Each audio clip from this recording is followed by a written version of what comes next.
Today, we're diving deep into the history of 6 rare World War II tanks that saw combat.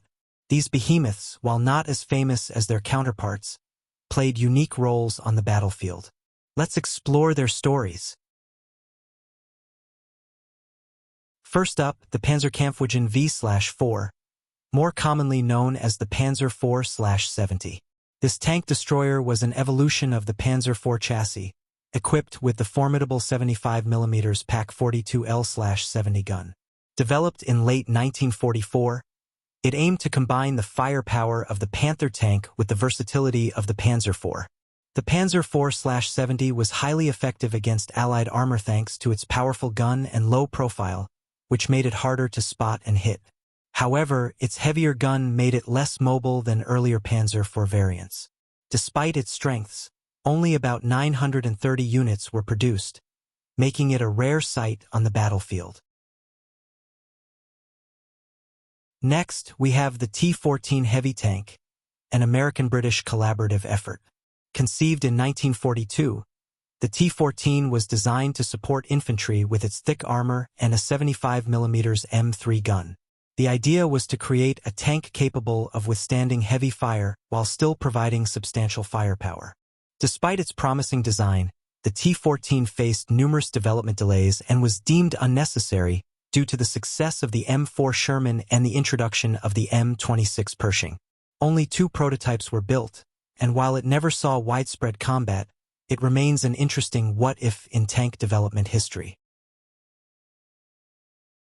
The Soviet KV-2, or Klim Voroshilov-2, was a monstrous heavy tank designed to break through fortified positions.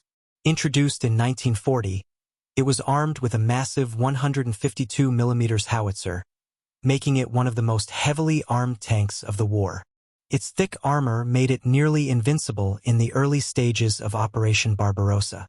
However, its size and weight made it slow and cumbersome, often leading to mechanical failures.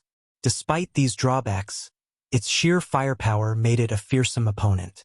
The KV-2's production was short-lived, with only around 330 units built before it was phased out in favor of more practical designs. Japan's Type 4 Chitu was an attempt to match the armored prowess of Allied tanks in the Pacific theater. Developed in 1944, this medium tank was equipped with a 75mm Type 5 gun and had significantly improved armor compared to its predecessors. The Type 4 Chitu was Japan's most advanced tank design during World War II, but it came too late to make a significant impact. Only 2 prototypes were completed, and they never saw combat due to Japan's deteriorating war situation. Despite this, the Chitu represented a significant leap in Japanese tank design. The Soviet T-35 Heavy Tank was a true giant with its multi-turreted design.